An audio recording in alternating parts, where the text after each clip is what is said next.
नमस्कार दोस्तों, सभी पेंशन धारकों का स्वागत है एक बार फिर से। दोस्तों, इस वक्त की पेंशन धारकों के लिए तीन महत्वपूर्ण बड़ी खबरें, बड़े अपडेट निकल कर सामने आई हैं, जिसके बारे में दोस्तों आज की इस वीडियो के अंदर बात करेंगे।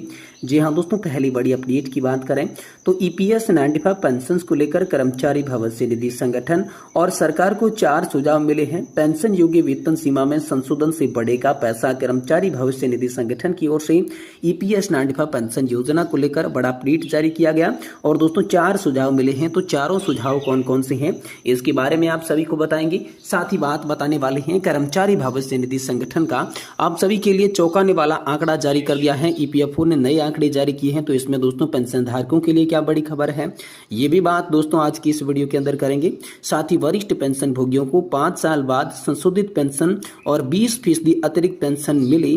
पेंशन भोगी ध्यान दे, तो आखिरकार क्या संशोधित पेंशन मिली है, कैसे दोस्तों आप सभी को यहाँ पर जो है बढ़ोतरी होने वाली है पेंशन में। वहीं दोस्तों आप सभी के लिए केंद्रीय जो कर्मचारी, राज्य कर्मचारी और पेंशन भोगियों के महंगाई भत्ते को लेकर, 8वें वेतन आयोग को लेकर, पुरानी पेंशन की बहाली, वन रैंक वन पेंशन योजना की तीसरी टेबल को लेकर और इस महीने की वेतन और पेंशन को लेकर आप सभी के लिए बड़ी खबर आ रही है। तो आखिरकार क्या बड़ी खबर आई, इसके बारे में भी आज की इस वीडियो के अंदर बात करेंगे। यानी कि दोस्तों पेंशन और पेंशन धारकों से जुड़ी तमाम बड़ी खबरों की चर्चा इस वीडियो के अंदर करेंगे। इसलिए आपसे निवेदन करते हैं कि दोस्तों आज की इस वीडियो को आप लास्ट तक देखिएगा। साथ ही अगर हमारे चैनल पर पहली बार विजिट कर रहे हैं, हमारे वीडियो को पहली बार देख रहे हैं, तो दोस्तों यहाँ पर जो है इस वीडियो को लाइक करने के साथ चैनल को भी सब्सक्राइब कर दें। तो चलिए दोस्तों बिना किसी देरी के आज की इस वीडियो में पेंशन धारकों से जुड़ी तमाम बड़ी खबरों को सही, सटीक और तथ्यों पर आधारित जान लेते हैं। लेकिन निवेदन रहेगा कि पूरी जानकारी के लिए आपको वीडियो लास्ट तक देखना जरूरी है। तो चलिए पहली बड़ी खबर की ओर चलते हैं और पूरी जानकारी आपको देते हैं। दोस्तों ईपीएस 95 पेंशन योजना को लेकर कर्मचारी भविष्य निधि संगठन और सरकार को 4 सुझाव मिले हैं। पेंशन योग्य वेतन सीमा में संशोधन से आप सभी का पैसा कैसे बढ़ेगा, 4 सुझाव कौन से हैं चलिए जानते हैं।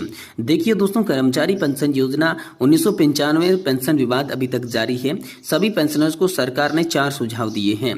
पेंशन योग्य वेतन सीमा का संशोधन, न्यूनतम पेंशन में सुधार, फंड का एक्चुअली मूल्यांकन और कर्मचारी पेंशन योजना का फंड अधिक रिटर्न्स देने वाले साधनों में निवेश। इनसे पेंशन भोगियों की आर्थिक स्थिति में सुधार हो सकेगा।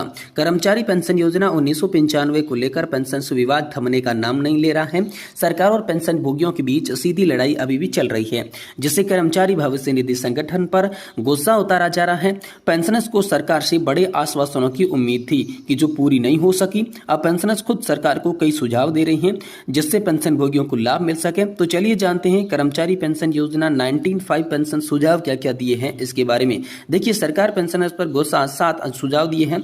सभी पेंशनर्स आंदोलन से जुड़े हुए एक पेंशनर्स सोशल मीडिया पर पोस्ट के माध्यम से सुझाव दिए हैं। उन्होंने लिखा है कि मेरे हिसाब से कर्मचारी पेंशन योजना 95 के तहत सरकार को ठोस पहल करनी चाहिए। उन्होंने 4 बिंदुओं को बताया, तो जैसे पेंशन धारकों का भला हो सकता है। तो चलिए हम 4 सुझावों को जानते हैं। पहला सुझाव उन्होंने दिया, पेंशन योग्य वेतन सीमा का संशोधन। जी हाँ दोस्तों, सरकार को पिछले संशोधन मतलब यानी कि 1 सितंबर 2014 में मुद्रास्फीति और वेतन वृद्धि को ध्यान में रखते हुए पेंशन योग्य वेतन सीमा को संशोधित करना चाहिए। इससे पेंशन की राशि में वृद्धि हो सकती है और पेंशन भोगियों को अधिक लाभ मिल सकता है।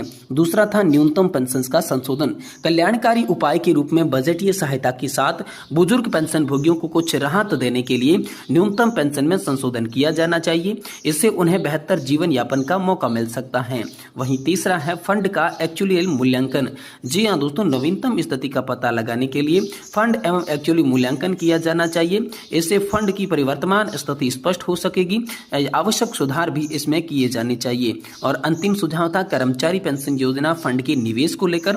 तो ईपीएस फंड को अधिक रिटर्न्स देने वाले संसाधनों में निवेश करना चाहिए। इससे शुरुआती सेवानिवृत्ति लोगों की मृत्यु के कारण सरकार पर सब्सिडी का बोझ भी धीरे धीरे कम हो जाएगा और फंड की स्थिति भी अच्छी हो जाएगी। वही एम्प्लॉय पेंशन स्कीम को लेकर पेंशनर्स बड़ी मांग कर रही हैं। सभी पेंशनर्स की मांगे सरकार और कर्मचारी भविष्य निधि संगठन के लिए चुनौती बन चुकी है। यदि इन सुझावों को ध्यान में रखा जाता है तो पेंशन भोगियों को काफी राहत मिल सकती है, उनकी आर्थिक स्थिति में सुधार हो सकता है।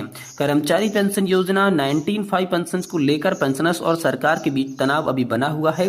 पेंशन भोगियों ने सरकार को कुछ महत्वपूर्ण सुझाव दिए जिन पर ध्यान देने की उनकी समस्याओं का समाधान हो सकता है। अब यह देखना होगा कि सरकार और कर्मचारी भविष्य निधि संगठन इन सुझावों पर क्या कदम उठाते हैं और पेंशन भोगियों की समस्याओं का समाधान किस प्रकार से किया जाता है। वहीं दोस्तों आप सभी के लिए ईपीएफओ की ओर से बड़ी खबर आई है। कर्मचारी भविष्य निधि संगठन का चौंकाने वाला ताजा आंकड़ा जारी कर दिया है। कर्मचारी भविष्य निधि संगठन से बड़ी रिपोर्ट आई है। अंतिम आंकड़ों के अनुसार ईपीएफओ ने जून 2024 में 19.29 लाख कुल सदस्य जोड़े। इसके अलावा वर्ष दर वर्ष आधार पर किए जाने वाले विश्लेषण जून 2023 की तुलना में कुल सदस्यों के जुड़ाव में 7.86% की वृद्धि दर्शाता है। पेरोल से संबंधित आंकड़े इस बात का प्रकाश डालते हैं कि लगभग 14.15 लाख सदस्य बाहर निकल गए हैं और बाद में ईपीएफओ ने फिर इसे शामिल कर लिया। यह आंकड़ा जून 2023 की तुलना में यहाँ पर 11.79% ज्यादा वृद्धि दर्शाता है। इन सदस्यों ने अपनी नौकरी बदल ली है, ईपीएफओ के दायरे में आने वाले प्रतिष्ठानों से फिर में शामिल हो गए हैं। अंतिम निपटारे के लिए आवेदन करने की बजाय अपने संचय को स्थानांतरित करने का विकल्प चुना, जिससे वित्तीय कल्याण की दीर्घकालिक सुरक्षा बनी रही है और उनकी सामाजिक सुरक्षा का भी विस्तार हुआ है। ये बड़ी रिपोर्ट का आंकड़ा ईपीएफओ ने हाल फिलहाल में जारी किया है। वहीं दोस्तों वरिष्ठ पेंशन भोगियों को 5 साल बाद संशोधित पेंशन व 20% अतिरिक्त पेंशन मिल रही है। तो आप सभी को ध्यान देना है कि कब आपको पेंशन वृद्धि का लाभ मिलेगा। देखिए पेंशन भोगी 80 से 85 साल का उम्र पार कर लेते हैं तो दोस्तों उन्हें 20% अतिरिक्त पेंशन, वही 85 से 90 साल वालों को 30 और 90 से 95 साल वालों को 40% अतिरिक्त पेंशन मिलती है। वहीं 95 से जो भी पेंशनधारक 100 साल के बीच की एज का है उन्हें 50% पेंशन में बढ़ोतरी का लाभ मिलता है और दोस्तों 100 साल या फिर इससे ऊपर की जिसकी भी उम्र है उन्हें 100% पेंशन बढ़ोतरी यानी कि सीधा आप सभी की पेंशन जो है वो डबल होती है। ये आंकड़ा जारी हो चुका है। वहीं दोस्तों केंद्रीय कर्मचारी, राज्य कर्मचारियों और पेंशन भोगियों के लिए महंगाई भत्ते, 8वें वेतन आयोग, पुरानी पेंशन योजना, ओआरओपी 3 और इस महीने की पेंशन और वेतन को लेकर बड़ी खबर आ रही है। जी हाँ दोस्तों, तो 53% महंगाई भत्ते के भुगतान को लेकर बड़ी खबर आई है। महंगाई भत्ते में 3% की बढ़ोतरी हो चुकी है और कुल महंगाई भत्ता 53% के आंकड़े पर विराजमान हो चुका है। सितंबर या अक्टूबर महीने की वेतन और पेंशन के साथ इसका भुगतान किया जाएगा। अगर सितंबर महीने में इसका भुगतान होता है तो जुलाई और अगस्त कुल 2 महीनों का एरियर मिलेगा। वहीं अगर अक्टूबर महीने में इसका भुगतान होता है तो जुलाई, अगस्त और सितंबर कुल 3 महीनों का एरियर आप सभी को दिया जाएगा। वहीं दोस्तों 8वें वेतन आयोग की कमेटी का गठन को लेकर बड़ी खबर है। कमेटी गठन की मांग काफी तेज हो गई है। कर्मचारी संगठनों ने कहा है कि अगर सरकार 1 से 2 महीने में इनका गठन नहीं करती है तो आने वाले विधानसभा चुनाव में बीजेपी सरकार को काफी नुकसान झेलना पड़ सकता है। आपकी जानकारी के लिए बता दें 8वें वेतन आयोग 1 जनवरी 2026 से लागू होना है, लेकिन जो कमेटी का गठन है अभी तक नहीं होने के कारण कर्मचारी और पेंशन भोगी जो है वो चिंतित नजर आ रही हैं। वही दोस्तों आप सभी के लिए ओआरओपी 3 को लेकर बड़ी पेंशन की खबर आई है। जी हां दोस्तों, ओआरओपी 3 पेंशन का इंतजार डिफेंस के लाखों पेंशन भोगी कर रही हैं। ऐसे में उनके लिए अच्छी खबर है कि अगस्त महीने के अंत तक पेंशन टेबल आप सभी के लिए जारी कर दी जाएगी और इसका भुगतान जल्दी से जल्दी किया जाने वाला है। ओआरओपी 3 पेंशन की एक खास बात यह है कि सभी पेंशन भोगियों की पेंशन बढ़कर मिलने वाली है, यानी इस बार किसी भी पेंशन भोगी को नुकसान इससे नहीं होने वाला है। वहीं दोस्तों नेशनल पेंशन सिस्टम में भी बदलाव को लेकर बड़ी खबर आ रही है। जी हां दोस्तों, एनपीएस में भी महत्वपूर्ण बदलाव होने वाले हैं। केंद्र सरकार पुरानी पेंशन योजना को लागू करने के पक्ष में नहीं है, लेकिन एनपीएस में कुछ बड़े बदलाव करने जा रही है। जी हां दोस्तों, एनपीएस में बड़े बदलाव इस महीने के अंत तक रिपोर्ट पेश हो सकती है, जिसमें दोस्तों जो कर्मचारी 25 साल की सेवा के बाद रिटायर होते हैं उन्हें अंतिम वैश्विक वेतन का 50% पेंशन और डीए मिलने वाला है। 20 से 25 वर्ष के बीच नौकरी के बाद रिटायर लगभग 35% पेंशन मिलेगी और 20 वर्ष की नौकरी से पहले रिटायरमेंट पर दोस्तों 10,000 रुपए बेसिक प्लस डीए यानी कि तकरीबन 15,000 रुपए की पेंशन मिलेगी। एनपीएस में जमा कुल कॉर्पस से सेवानिवृत्ति और ब्याज सहित कर्मचारी अंशदान की फंड के रूप में वापसी यानी कि कुल कॉर्पस का लगभग 30 से 40% मिलेगा और दोस्तों रिटायरी और स्पाउस के न रहने पर बचे हुए कॉर्पस की नॉमिनी को भी वापस कर दिया जाएगा। समय समय पर आप सभी के डीए और पे कमीशन का भी लाभ दिया जाएगा। तो ये बड़े संशोधन जो 6 प्रकार के बताई जा रही हैं ये जल्द ही एनपीएस में देखने को मिल सकते हैं। इस महीने के अंत तक रिपोर्ट आ सकती है, जिसके बाद आप सभी के लिए संशोधन लागू हो सकते हैं।